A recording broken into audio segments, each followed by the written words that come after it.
Welcome back to the MartiniWorks Podcast. We totally didn't just hit record and not hit record and talk for 5 minutes without realizing that it wasn't recording. So I'm here with Gels. And I'm also here with Lars. Let's go. Sorry, I got the nerves out. I was getting nervous. Yeah, you were shaking the whole time. Yeah, so now I feel better. You always So cry at the beginning of the podcast. Yeah, we have to cut it out. It's really embarrassing. So now that we've talked a little bit about it, let's really dive into drifting your car, tracking your car, or showing your car. What have you guys had the most fun with doing? Man, so I've had fun with multiple versions because I have the 240, I have the RX-8. Yep. I will say when it came to like the RX-8, and that was more of like show focused build, I had a ton of fun with that build, even though it was like insanely stressful because we like try to build it really, really fast, which do not build your car fast. It may sound really fun and look really cool on like the YouTube videos and stuff. It's awful. A lot of stress. a lot of stress and it never really turns out. Like I said, I spent more time probably redoing stuff afterwards than actually like spending time on the actual build itself. But that car was a ton of fun for me because it was like the RX-8 in general is like the car first. It was my first rotary car. It was the first car I put on air suspension for myself. The wide body, the wrap, the big wing, big wheels, all of that stuff was really cool. Like it was a lot of like first experience wise, and I enjoyed that aspect of it a ton. And it was like finally able to like do what I did in like Need for Speed when I was like 10 years old into the real world. Yes. You know? Yes, we all crave doing that. Yes. And that was really cool, even though it was stressful. What about for you, Lars? Yeah, for me, I really enjoyed learning the different parts for the first time. So when I went drifting last year, I had an absolute blast. You know, the getting there was a little rough, but once I started doing it, I had an absolute blast. Just getting out there, learning it, you know, talking to people about it and stuff. And then I realized I had the same kind of experience when I first tracked the car. Right, the first 4 or 5 sessions were all learning, and the same thing with the M2 when we built it for SEMA. I think just going through the experiences and trying different things, stepping out of your comfort zone is really, in hindsight, the most fun. You know, in the moment, you're always like, this is it. This is what I'm going to do the rest of my life. You know, this is what I'm going to build all my cars for in the future. No, that's not it. Like, go try different things. Like, do a little bit of everything. See how you like it. It's a good point. And I think the biggest part and one of the most fun parts is like the progression, actually doing it, being in it and modding it. That's what you remember, not the end goal. You don't remember the end goal as much as you remember getting to the end goal. So whether you're drifting or you're tracking your car or even doing car shows and building your car for that, like take time to enjoy the process. Like you said, don't worry about doing it overnight. Don't do it in a week. It's okay to spread it out. And yeah, they all have like fulfillment in them. So it's tough to pick and say like, this one I'm 100% all in, screw all the other stuff. Yeah. And it's cool too to see Lars, because as I've known you, you've always been about the track in Road America, and to hear you be like, you know, I tried drifting. It's actually pretty cool. I like that. I like that. So do you think you're getting drifting some more?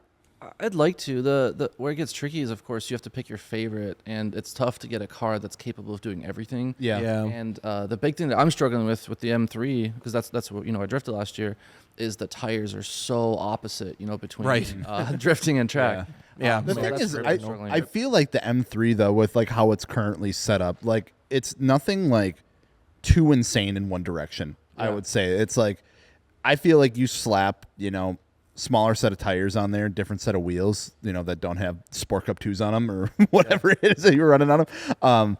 I feel like that car would do fantastic out there, like on the drift track. Like, you know, you swap the tires around a little bit and it'd be perfectly fine. Because I see people out there all the time, you know, drifting like 330 like CIs and things like that, and they have a heck of a time out there, and they're on stock angles still. They're just on a set of like coils. Like, you don't need a ton. And I mean, even with like the 240, that's something that, you know, I've realized and getting into drifting, it's like, you know, everyone has this grandiose idea. It's like, you need to like build a crazy car. You got to have the most angle. You got to put down a ton of power. You got to gut the inside. You got to, you know, over fender, all this kind of shit. It's like, you really don't.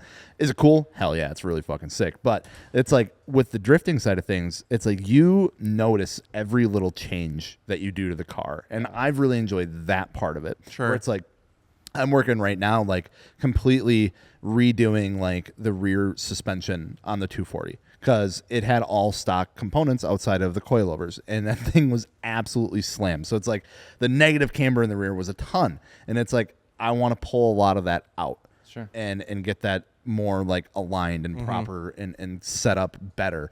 So I've been going through and adding a bunch of like ISR control arms and like suspension components, and that's been really interesting. But it's like even getting the brakes working more properly, like finally getting like, you know, the cable brake like set up good, like tighten the cable. It's like, wow, that made a huge difference. Or it's like getting the right size front tire, you know, for the 240s, for instance, like running an 18, 17, like staggered setup, like 17s in the front, very common for like the S13s, going to that and being able to not have to worry about like tires hanging up or like, you know, when you're at like full lock and anything like that. World of difference. And it's like, dude, like these little changes like that like have such an impact on like the overall feel, and you notice it right away. I thought that was really cool. Yeah, absolutely. Yeah, I think one of the biggest hurdles isn't like modifying the car. I think people do get too hung up on that. Like, oh, I want to go to a show, but I'm waiting until I get this done. I want to get this done to my car. They want to go track their car for the first time, but they got to get these tires or this wheel set up before. Like, dude, just get out there. As long as your car is safe, first of all. As long as your car is safe mechanically and whatnot, get out there and just do it. Because the biggest hurdle is doing it for the first time. I think a lot of people get nervous. They get scared. You know, it is daunting. You're probably going out to a new community, people you haven't met before.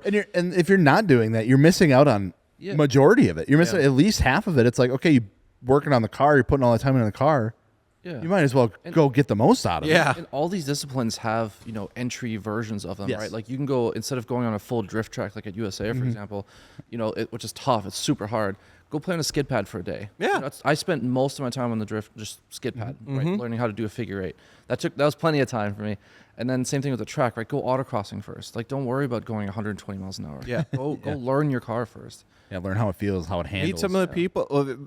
Everyone is willing to help in anything, whether it's car shows, tracking, or drifting. I've learned anyone there that's passionate about it and is truly passionate, they are more than thrilled to help you if you have questions and anything like that. So you literally just got to go out and do it. Don't keep putting it off. Just get out there and do, like, talk to people, because even for car shows, for building a car for just aesthetics, or not just, right, for building it how you want it to look, there's some crazy fabricators or like one-off like custom builders that go to your local events. I guarantee if you go to your local Cars and Coffee or like an ice cream like drive-in meet or something like that, you'll see some crazy stuff. There's so many talented people out just there. Just go talk. Yeah, ask them about it, and they'll tell you everything that you'll ever want to know about it. 100%. Yeah, getting and then, you know, brings it back to like the community aspect of it too. It's like I'll never forget my first drift day going out there with the 240. Literally 5 minutes in, blew the freaking tie rod right out of it on the skid pad, and I'm like, well. Done. There goes my day. But then I remembered, it was like my buddy Sam, literally like the week before, dropped 2 brand new tie rods off of my desk at work, because he's like, hear me out. These go bad all the time. What a gangster. And so I had the tie rods in there. And by the time that I had 2 people help push or like, you know, kick the wheel back in to align me to go to the pits and make sure that my wheel wasn't going to fly off on the way back to the pits, we had the new tie rod in and toe plate aligned in like 15 minutes. That's sick. And it was like, I drifted the rest of the day then. I was like, dude, I thought I was done. Yep. You know, I was down, you know, out for the day. It's like, shit, that sucked. And no, it was like everyone was. I had like 4 people like on that car immediately. That's like, what I'm saying. Everyone's willing to help. I went to my first autocross with my ST back in the day. I remember I was nervous. I went by myself. I didn't go with friends. I just cruised down to Milwaukee, and I got there, and I must have looked the part, because immediately I had some people come up like, "Hey, how's it going, man? How you doing? We're all gonna go walk the track now. You want to come walk the track? Probably should." Yeah. I was like, okay. And then that immediately, I'm walking the track with people I don't know, I've never met before. They're telling me, they're giving me tips. They could pick up on it right away. So again, I didn't even go out and ask for help. They came to me because they seen it. So I'm telling you, people are so willing to help. So if you're nervous about doing it or you keep putting off, don't. Just go do it. And it'll all work out. And you're going to have a blast too. Yeah. 100%. Absolutely. I had so much fun at autocross, and like even riding with other people too in autocross. I think that's a big thing. You know, okay, maybe you're nervous to do your first drift event and stuff. You really are struggling. Go to an event and do some ride-alongs. Hang out with some people, talk to some people there, then plan to bring your car to the next one, you know. Same thing with track days. You can go watch a track day too and walk the pits, see what people are doing, what they're running, how it's going, and talk with some people. Yeah, I'd say my biggest tip for anyone that's like doing anything with their car, like going out and doing something, whether it's showing it, whether it's tracking it, drifting it, whatever it might be. It's like my biggest tip, it's your first time. It's like, I know everyone's scared of like, oh, I don't want to look like an idiot and like asking for help and all this kind of stuff. And I don't want people like make fun of me. I guarantee you they're going to make fun of you even more. Yeah. If you go in with a big ego. Oh, yeah. Thinking you know what you're doing and then fuck something up. Yeah. The faster you check your own ego, the less everyone else will. Yeah. You know what event like humbled me the most? What's that? Drag racing my car for the first time. Yeah. God, yeah. How hard is it to go in a straight line? You're just mashing the gas and go. Holy shit, did I get humbled with wheel hop, terrible launch times, jump in the light, just getting beat by cars that shouldn't have beat me because it is actually a lot of attention to detail. I remember the first time I drag raced a manual car and just learning how which gear to start in. But, like I didn't know how to do a burnout in the M2. I couldn't figure out how to warm up the tires, so I would just skip it. Like all that kind of stuff. Yeah, the details do matter, and you're not going to learn that by watching videos or thinking about it. Just go hang out. But again, I was immediately addicted. I wanted to run another pass because I was like, oh, I know what I messed up. I gotta go change this. Rather than putting it up to 5K and dumping the clutch, maybe I'll try like 1800 2K, kind of roll into it rather than I thought my entire car was going to break.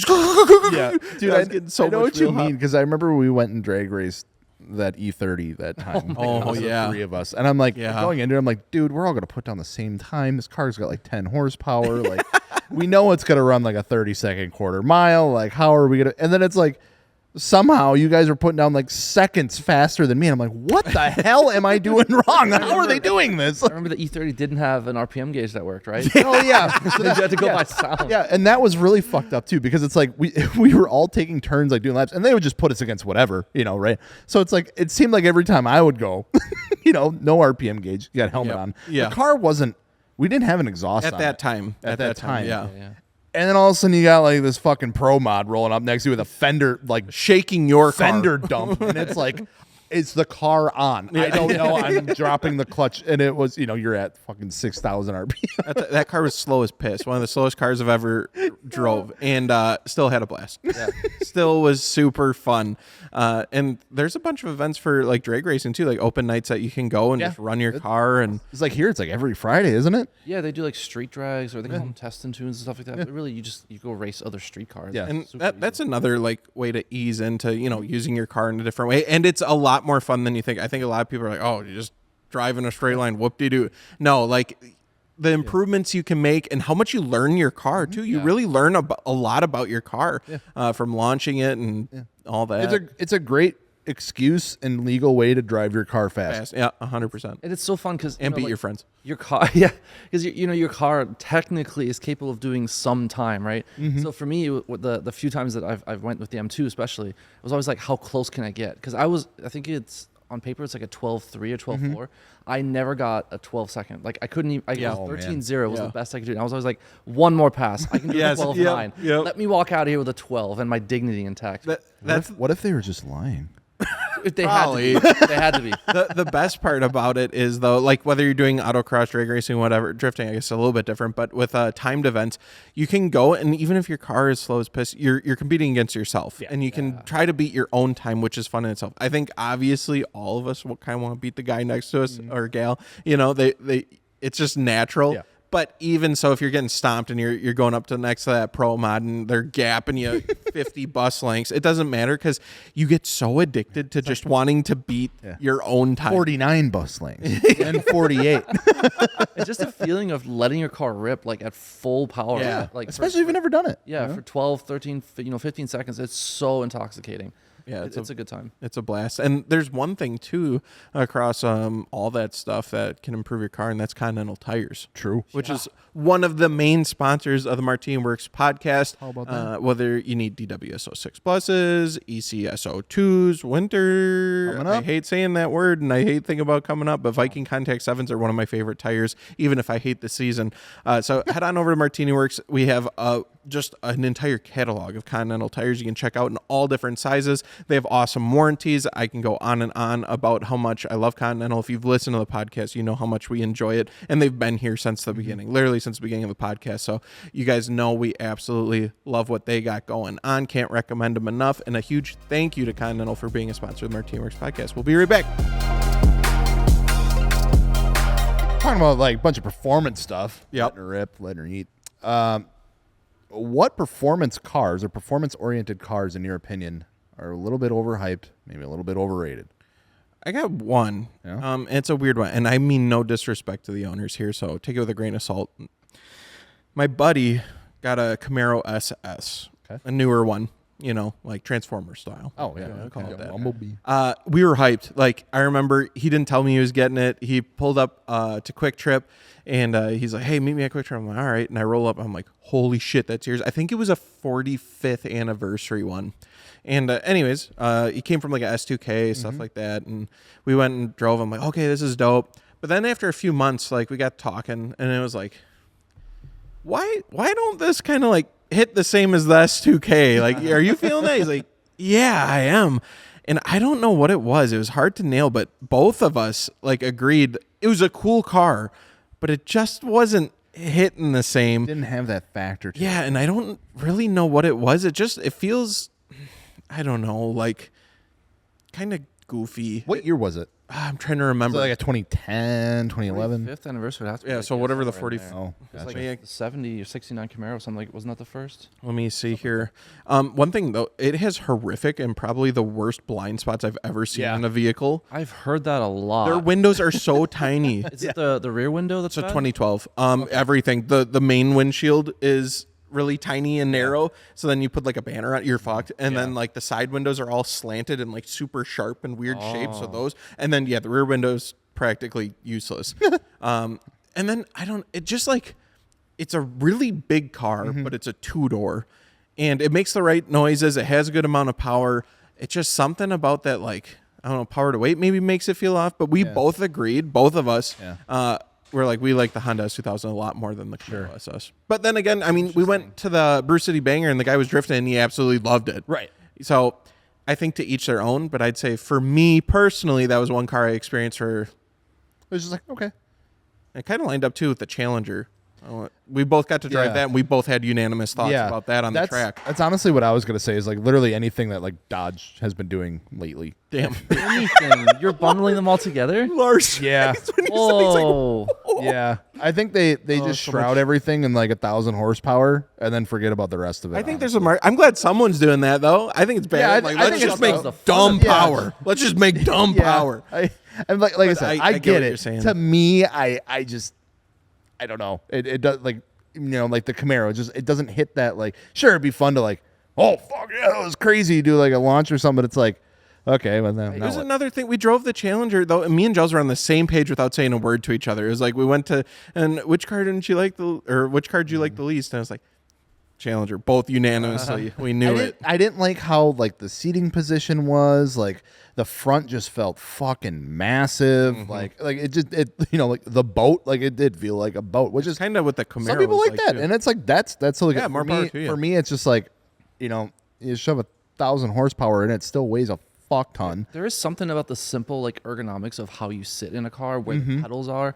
I had a whole conversation recently about pedals and placement of them. And I was driving. What was I driving? I was driving my parents-in-law's Camry, just Toyota Camry.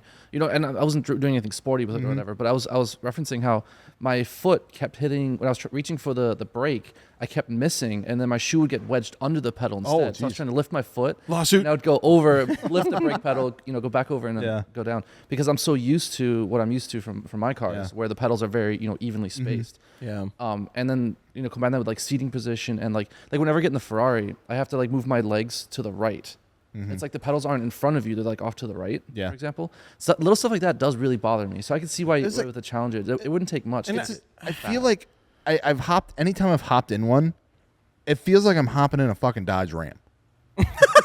Like Just a little bit lower. The steering wheel's like the fucking same. The infotainment's the fucking same. Like everything. Like if I wasn't low to the ground, the sounds are the same. Like it's like I'm driving a truck. That's a plague across brands, though. Like, they've gotten so lazy with that stuff. They rip the same screens out. They rip the same buttons. They put them in everything, so you have no idea what you're even driving. Yeah.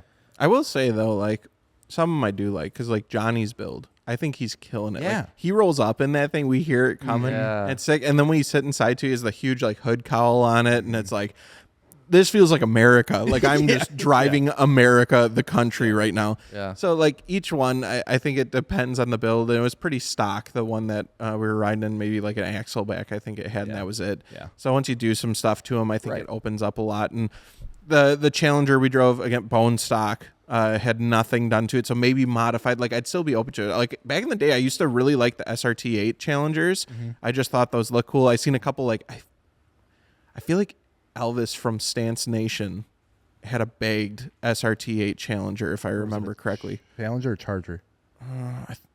Both? Oh. One of those. Yeah. And I did like that. I really enjoyed that. So I think modifying those definitely could change my opinion on it. 'Cause I remember I at one time I did like I like the Chargers more than the Challengers.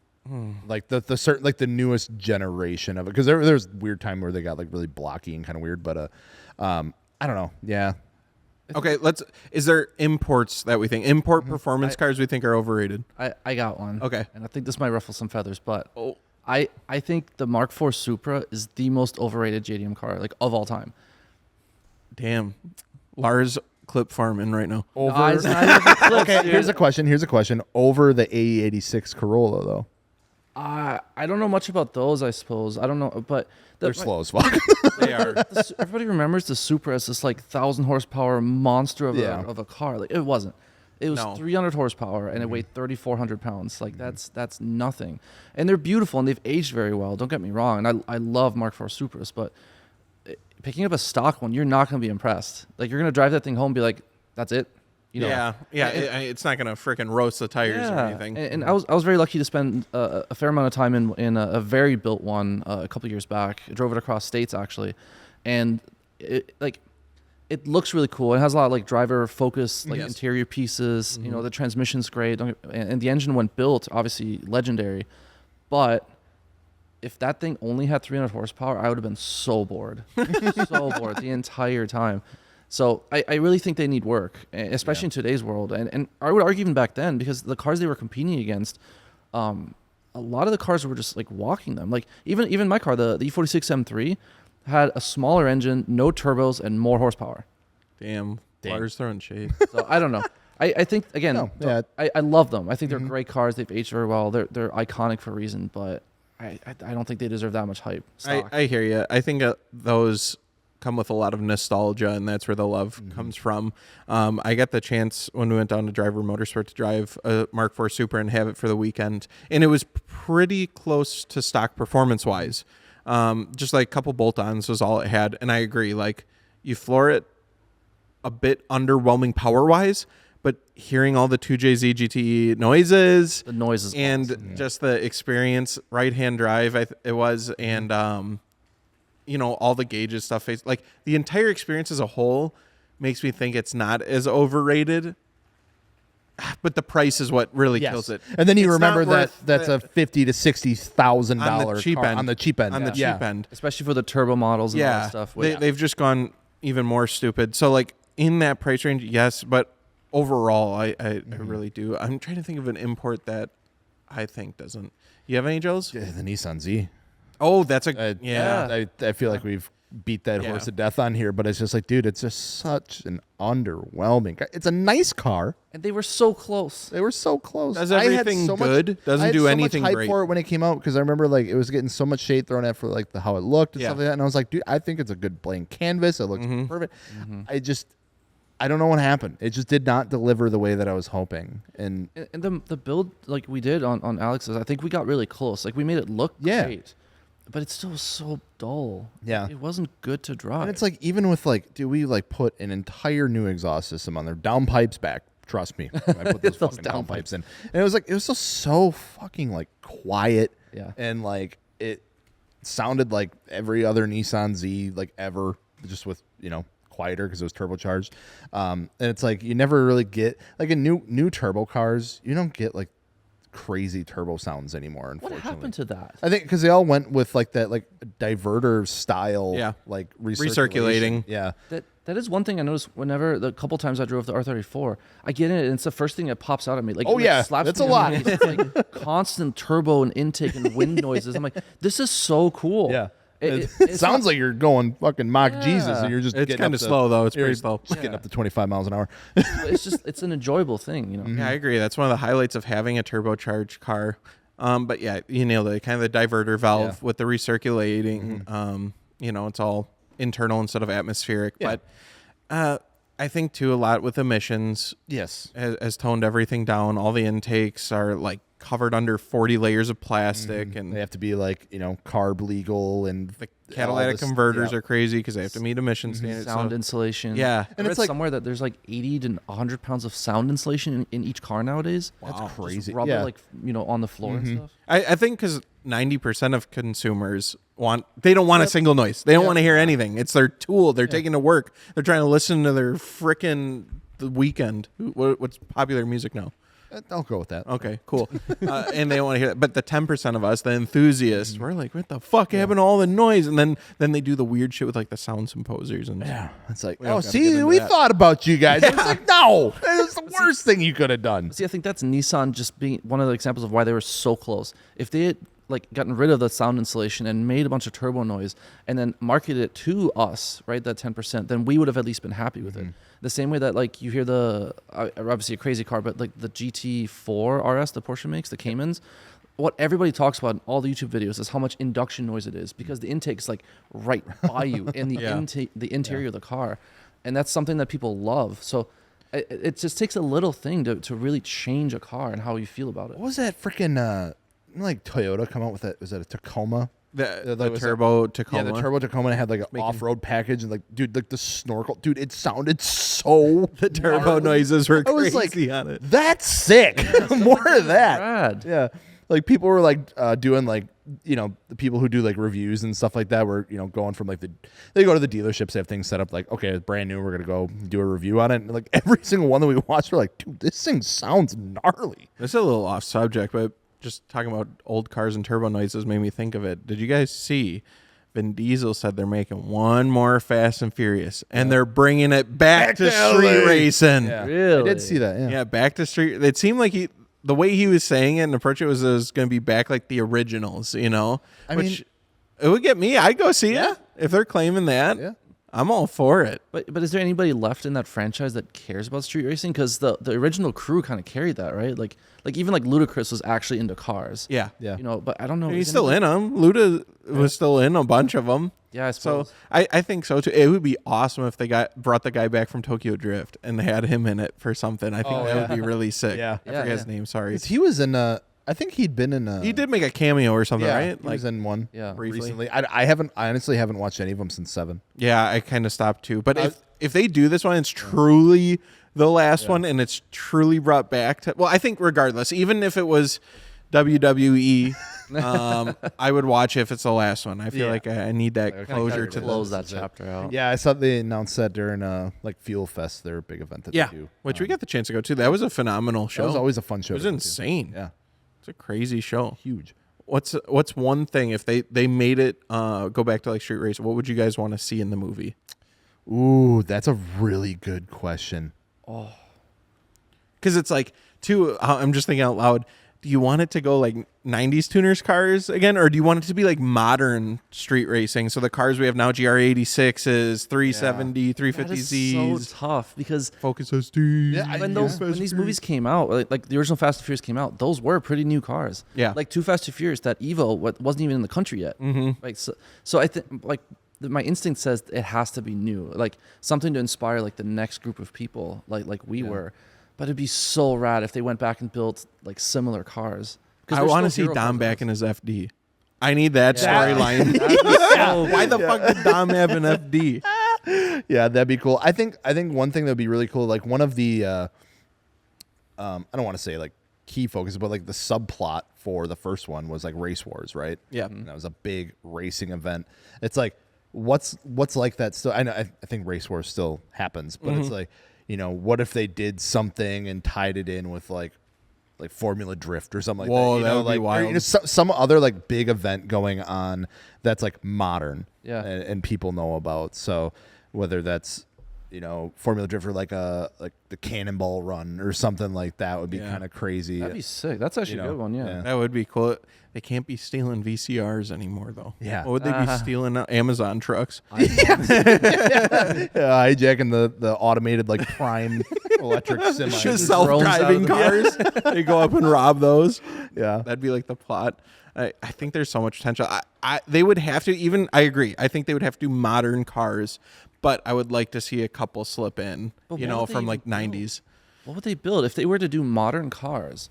What would the hero car be? Ooh, the hero car? Yeah, like what is today's R34 or Supra? I mean, Mark V Supra would be in there. I'd have to. Well, they did that. Han had one, right? In one of the movies I didn't see, but I remember there were so many die-cast models, I think, where they... Yeah, they like took inspiration. That's still, I'd say, up there with one of the newer 200 cars. There'd probably be some BMW. Yeah. M2, R35 probably. M2, I could whatever see. the newest GTR is. Yeah, you need that in there. Yeah. M2, I think, would be in there. That'd be sick. That would make me very happy. It would make me sad because I'll miss mine again, but... It's tough, though. I don't know if they go with the times, because it was like...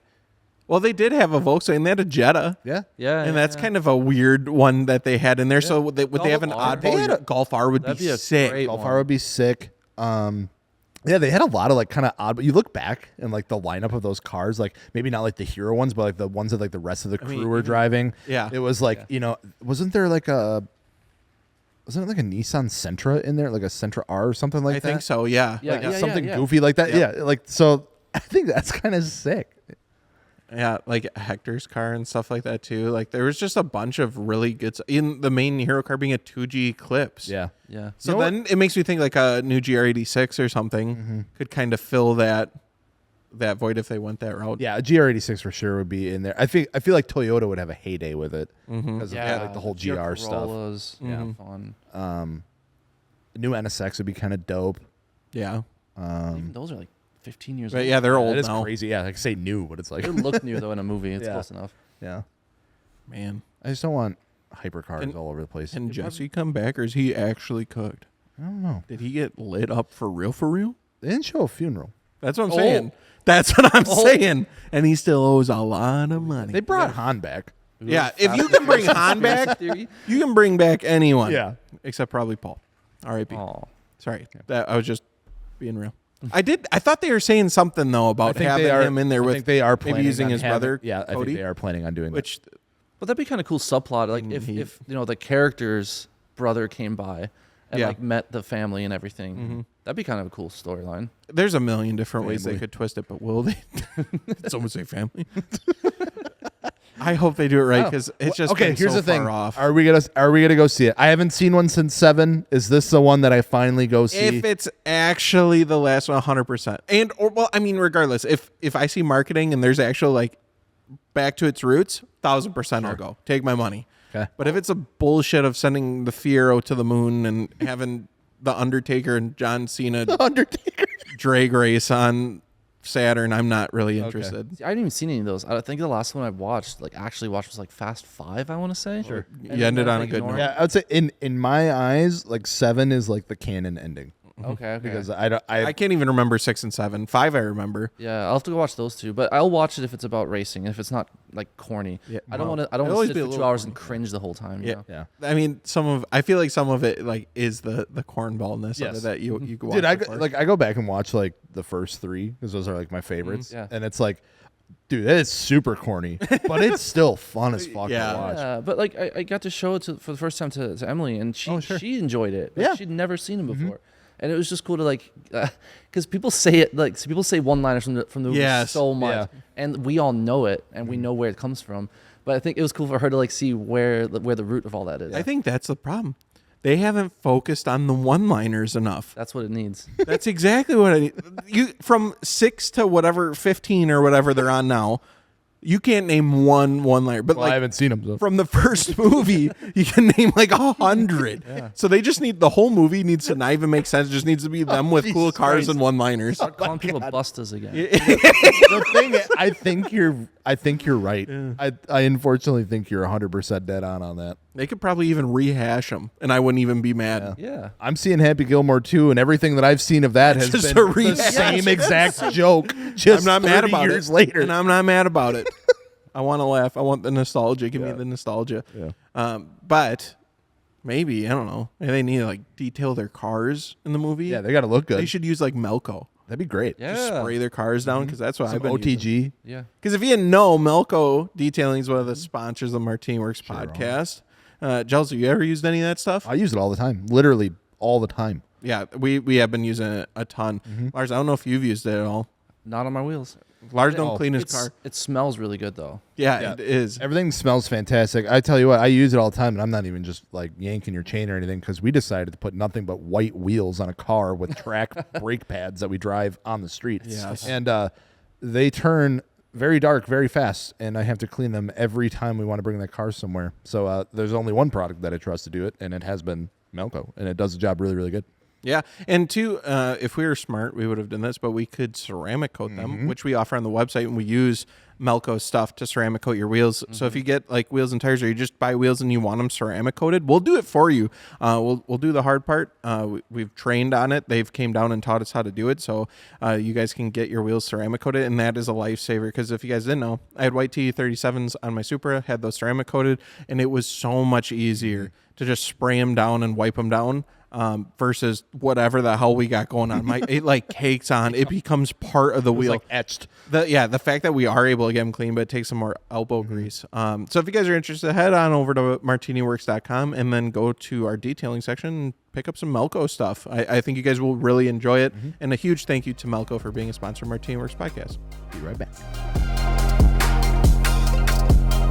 We finally got some breaking news. It's good news. Yeah. It's always good And it's for not aftermarket people. EV related. It's actually cool. Yeah, S650 Mustangs are free from jail. They're unlocked. They're uncaged. The ECUs have been hacked. Let's go. Along with a bunch of other Ford stuff. I think they're like EcoBoost line F-150s, stuff like that. They cracked the codes. Yeah. So now those are tunable, which is huge news. Have you guys ever gotten tunes on your car before? Yeah. No. I tuned my own Damn. car once. Actually, It was really scary. I did. I tuned my 335i in the back in the day, just like every other N54 owner does. Tuning is the best and the worst mod at the same time because you do it and it's night and day different. It's like, holy shit, I didn't know this car was even capable of this. At the same time, you're avoiding every warranty for the rest of your life. You're never going back. Sometimes they can be sketchy, so don't ever go with a sketchy tune, but I know sometimes you fuckers cheap out on them. Been there, done that. And it could be horrendous for your vehicle. I mean, looking back at this, okay, what was happening? We were getting her tuned and she popped. So it's so much risk for so much reward, though. But that's really exciting. I know it was weird, too, even with, I think they're still working on the Mark V Supras after 2020. The ECUs got to be sent to Russia to hopefully maybe be unlocked. Wild. And so they're still dealing with that. Luckily, I had the previous year, so I was able to tune mine, but it was a big deal. Yeah. So have they still not? Or is that still a thing? Yeah, I think it is. That's so crazy. Yeah, that's why I never ended up tuning the M2. I didn't know if I had to send it away or not. I just didn't want to take the risk, and I'm still under warranty. And with the M5, I have no idea how any of that works. I had my FRS, and I got the open flash tuning tablet. So it's basically kind of like an access port, but it allowed you to change the tunes around and stuff like that. And I had the off the shelf one, but there was a lot of videos out there. It's well, you can make it a little bit better if you do this thing. So it's I literally had the chart up on my lap that I was doing the laptop shit in the car. I was like, this is crazy. I don't know what happened at one point. I think I deleted everything. Oh my God. Because I don't know what happened. If the upload process failed or something. I don't know. But I did it and I went to drive it and dude, I had no fucking pop. No lights or anything came on. It sounded, but it was I gave it throttle and it was just and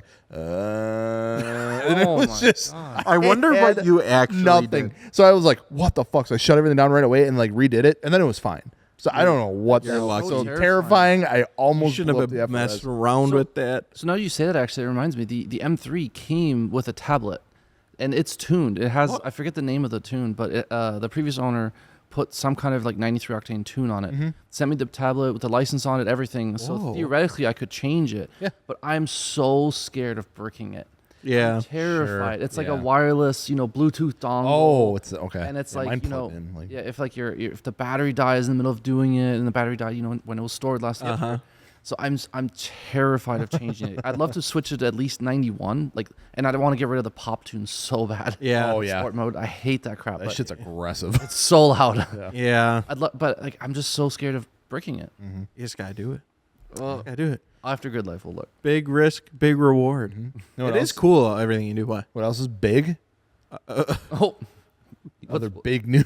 what's big Say sales? it. No, I'm just kidding. The freaking prototype Toyota cars that were Oh, yeah, unveiled yeah. at Dude, the those are Goodwood so Festival cool. Speed.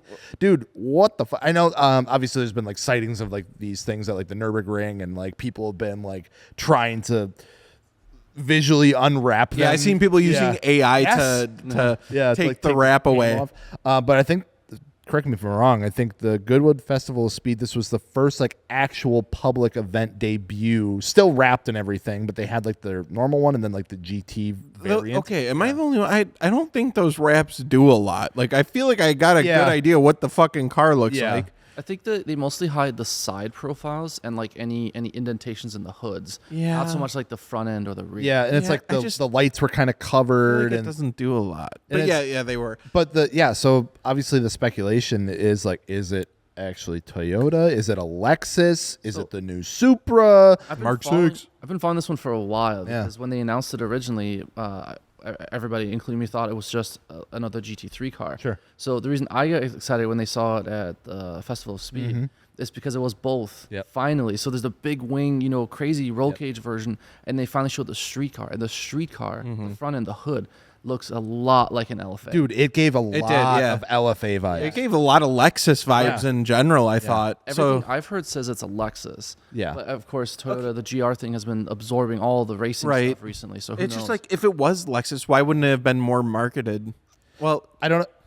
I think they're still I think they're still testing it, which is a good thing. They're making it good. I don't. Regardless of what it is, I think it's going to look good as hell. The biggest thing, and it's like obviously like, yeah, you get the looks of it. It's like everyone wants to know what the hell is going on under the hood. Yeah. Because it's like there's rumors that they've developed this crazy engine that's like, 3JZ? yeah, literally, like, in a sense, yeah, like it's like the new Toyota developed engine. Shell's just confirmed the 3JZ. It's the 3JZ guys. I'm calling it right now. The noise, though, if you guys Yeah. listen to the clips, it sounds like a flat plane V8, like an Well, that was like the AMG. GT car though that you heard. I don't think you could hear the street No, car I at don't all. think so either. I think they purposely put them both out there at the same time so you couldn't hear. That could be Because yeah, there's been so much speculation about like some new Toyota engines, like the 4-cylinder that makes like 400 horsepower or something. There's no way a 4-cylinder's in that, though. Not in that. I don't But think it's like Lexus that was like another one. There's like a That couple. hood was handful of them. huge. I know. So it's like really cool to see what's going to be that. And me looking up 3JZ leaks. What are the chances, though, it's EV? I don't very think low. so. I Okay, think I'm just checking. I was just feeling it out. I don't know. if that might make a big hybrid bitch model. is EV, I quit. I'm super stoked by it though, because Lexus obviously has made some of the most beautiful cars Yes. in recent history, like by far, I think. Yeah. And then they've always made good cars, like reliable, good to look at, good to drive, and everything. And their history in racing recently has been stellar. Like the outgoing GT3 car won a ton of races and championships. So this has all the recipe to be a great car. I think it will hope be. They pull through. I don't think Toyota missed that much. I hope it's Lexus styling and Toyota engineering. Obviously, they're the same company, but Yeah. Lexus, the looks of Lexus was like the parts of the Supra. and Yeah, stuff, more of the like performance. Corolla. It just looks so sleek. It's like Yeah, squared. it looked and, awesome. Yeah. Slim, like it, dude. Wide. It looked wide. It did. It did. It was a big car, but it looked The good. Festival of Speed's fun to watch. We just had it up like on our computers, like just running throughout How the day. long does that go for? Because there Yeah, was what like the- it's still been multiple live streams days. going on. So do you know how long it goes for? I don't. I've never really paid super much. Like, Yeah, I a ton of haven't attention either. To it. Only the leaks and like Yeah. the record-setting ones. And my favorite is the vintage ones they do when they bring of like old Formula One cars and Yeah. stuff, and they have somebody run them up. But I That's don't. cool. I thought it was fucking. All of a sudden they cut and they're doing rally. They're like jumping cars. Yeah, and it's like a whole thing. This like, is so sick. It's huge. It looks like a fun event. I'd love to go there someday. I don't know why I wasn't Gears and more aware of Gasoline looked like it was. They were over there. Well, they should be. Yeah, They're so they were doing stuff over there, over which the was sick. pond. Yeah. So that was super cool to see that they got over there. But I'm really excited to watch that series. that's by them. gonna be yeah. I love their road series so much, and then to do it out of country, I think is so freaking cool. Yeah, so Gears and Gasoline, I'm sure you guys know, but they, known for a lot of their like road trip series and stuff that they've done. They've literally driven from like Alaska to, all that kind of stuff. Yeah, and the racing stuff too. But they did like an international one where they went over and they got like an Evo wagon, and then that was so sick. And then a Honda Civic, but like that was like only available over there. Yes, and it's so dope. Both of those vehicles are so sick. And they did a road trip on that, and I think that's so sick. That's awesome. So like take like cars that they did here, but like do like the, I guess, European version of them, but still They JDM cars. Like, it's so weird. I already know it's going to be a gonna fucking be awesome. banger to watch. I Yeah. can't wait to see it. My favorite part about the Goodwood Festival of Speed, though, is like watching all of like the TikTok stuff around it, and be like the whole thing this year is like in the past, like cars come down and they like turn around or like they get ready to like go up, and it's like they always do like burnouts or like donuts at that like turnaround spot, and it's like they made like a really heavy focus of like they're putting cones out, no donut signs, no burnouts, and it's like you get the teams out there for like whoever's going to run out, like move the cones real quick, and they whip around it anyway, and all like the staff in there are just like whatever. Yeah, it's a good time. If you haven't watched it, even go back and like look at the highlights or something, because it was like every festival we're like, whoa, look at that, like it's sick. And they do really cool announcements and stuff there. Right. Dude, there's cars I've never even heard of before, and it was just wild. Yeah, it really opens your eyes to like all the crazy shit that's out there. That's the other thing I heard about from this year's event. I've never even heard of this car company, but they beat some record that the Rimac Navara broke last year, that it broke some other car's record. I don't even know what any of these cars look like. They're just it's like cars you've never hear of, but they're like insane. Yeah, there is wild stuff I've never heard of. I heard that the Sucky car was there. Yeah, I heard there was another Sucky type car. Yeah, a rival Sucky car. two of them now. Sucky takeover. Yeah, everyone's sucking. Jels, which one do you hate more? What? Yeah, I haven't hated that car. I haven't seen the second one yet, so we'll see. Can it actually drive upside down, or is it just a marketing? Does it need to? Kind of. It would be crazy to overtake someone, just drive up on the wall. Yeah. Like through a tunnel or something. Yeah, I want one to drive on the wall like a like Hot Wheels. Yeah. No, I want the button like in Men in Black 2, where the whole thing just goes upside down. Do you guys remember the Yeah, that would be sick. iRobot? Yeah. The cars in there, and like the one car that Will Smith had that was like based off the R8 because like it had just come out. Yeah. It was like all crazy. It had like the circle wheels, like the ball wheels. Oh, yes, yeah. I thought that was sick. That was sick, honestly. Where are those? We were promised that like 15, 20 Yeah, years That's ago. what I'm saying. We Any got the minute. robots. Any minute now. We got the robots and the AI. All I need is the dope R8. Had enough of Will Smith, too. Yeah, he started slapping people now. So Yeah, that's not cool. Unless Chris Rock is a robot. No one No one checked. He could be AI. And he was just Shit. Will Smith was just doing his job. he's like, I've been in And this we burned him for situation it. before. That was a really stupid conversation. Sorry, I didn't mean to bring up iRobot. Yeah, it's okay. It's just one of those movies that, for whatever reason, just sticks with It you. was. It was a great movie. It was. I mean, maybe they need to bring back iRobot with Fast and Furious at the same time. We could God. race the iRobot car with the Fast and Furious cars and see who wins. That wouldn't be that far off of the new Fast and Furious movies. Yeah. All right, well, what do you guys got next for your cars? What are you doing? You getting the 240 ready? What happened to the 240 recently? Yeah, just working on all the suspension stuff and just cleaning it up. I've been taking my time with it. Honestly, it's just been a lot. To be fair, it's just, to be honest, just a little unmotivated with it. And it happens. It's a little bit of a slump, but it's like I know once I get it going, I'm gonna really fucking enjoy Sometimes it again. you just gotta get that energy back. It is literally one of those things. Like I look at it like literally every day when I walk through the garage, and it's like I gotta get working on that. Yeah. And then it's like some days I'll get, it's like I'm feeling it, and it's like I make a point. Like I'm gonna go out, I'm gonna work on it until I don't want to anymore. And sometimes that's 30 fucking minutes and 2 snap bolts later, or it's, a couple hours, and it's like, it just depends. I'm just trying not to force myself to do it, because if I'm forcing myself to do it right now, like with everything else like going on, it's just like, what's the point? You know, I want to have fun with it. If I'm not having fun with it, I'm not going to do it. So. I feel like we gotta just like help you get it done or something. I hate That's for you fair. to Roller finish in. it It's- October. Swap it out for the Ferrari. Season's over. Yeah, I know my goal is we have Wisconsin Modified coming up in September. And you want to drift at Wisconsin Modified. Yeah, I want to drift because it's at US Air, so I want to get that out there because I haven't driven in all this. So there it is. It's set in stone. You have to do it now. You said it on the podcast. Son of a bitch. If you drift there, I'll drift the M3 again. Holy shit. Speaking of which, Lars, M3, M5, you doing anything to those? Or are they good where they're at right now? They both need a little TLC. The M5, we still haven't put those springs in. Yes. We got to do that. We got to take care of that. And then otherwise, it's pretty good. Like it's decent state. It could use some aesthetic stuff. It needs tint really So you bad. got lowering springs for the M5? Yeah, those Is KW springs. Is there any specific reason you went with lowering springs over coilovers or air suspension or anything else? Yeah, we talked about doing air suspension for a while, but honestly, the way I drive the car and how often I drive it, I just didn't think it was a good fit for me. You took it on the track and you're like, okay, I'm not doing that. Yeah, and then The freight train on the track? yeah, and I'm just worried about messing up I don't want to go full coilover and mess up the ride. Like that suspension is so good. Yeah. And it's you have like adaptive and adaptive everything. suspension stuff too, right? And yeah, and it's like, course. and I tested it because I've driven some other cars where the button doesn't do anything. Like you Yeah. don't feel Yeah. the difference. Yeah. With the M5, like you truly can. Some of the highways around here that are like kind of like bouncy, you know, where the front and rear Yes. like offset. Yeah. On that car and Sport Plus, like it'll actually bounce, and Sure. in Comfort it just glides. So I don't want to ruin And that. you got in the springs you got, they're the KW's like height adjustable system. yeah. Oh, whoa. They're adjustable lowering. Oh, that's springs. right. Yeah, I So, remember you unboxing They're those. pretty And neat. then yeah, I can use the stock struts, so it's still adjustable and everything. Yeah. The M3 needs. We're gonna test out those tires. yeah, At Grid Life, the Vitor P1s.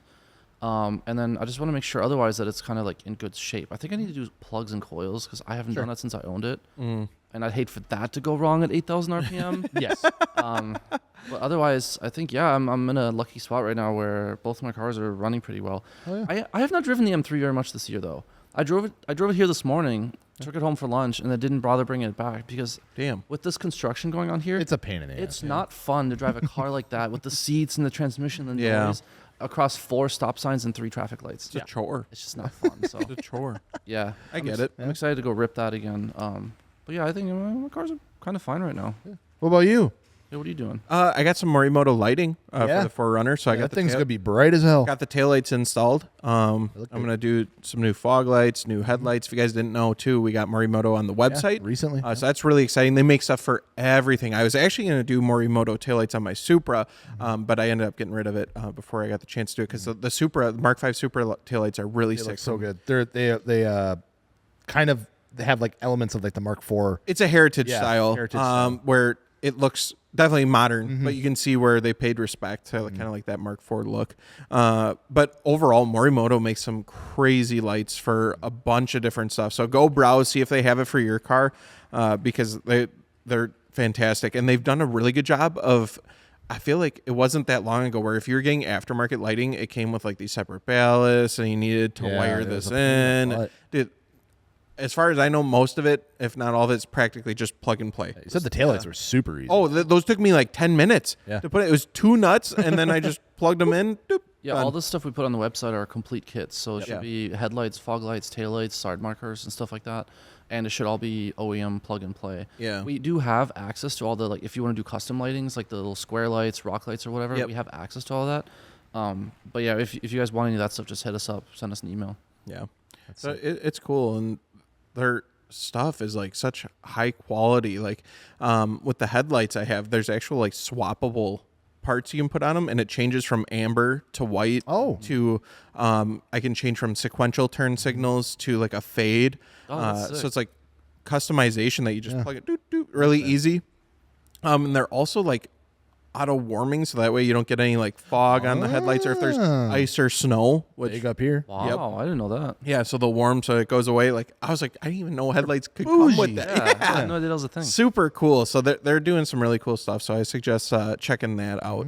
So that's what I got going on. But man, sounds like we should quit yapping at me, go do some stuff to our cars. Yeah, I should Lars probably gotta do get his springs in. You gotta fix 240. that. I gotta do a lot. I gotta rip my bumper off, get these headlights on. Oh God. You gotta take the pumper off? Yeah, Yeah. See, that's the part that they can't help with. yeah. Modern cars. Modern cars like tuck the headlights in as far as they can. The taillights, luckily, I was so thankful. And I would have thought the 4Runner of all vehicles, because it's been the same for like 15 years, that I wouldn't have had to take. No, I Yeah. don't do.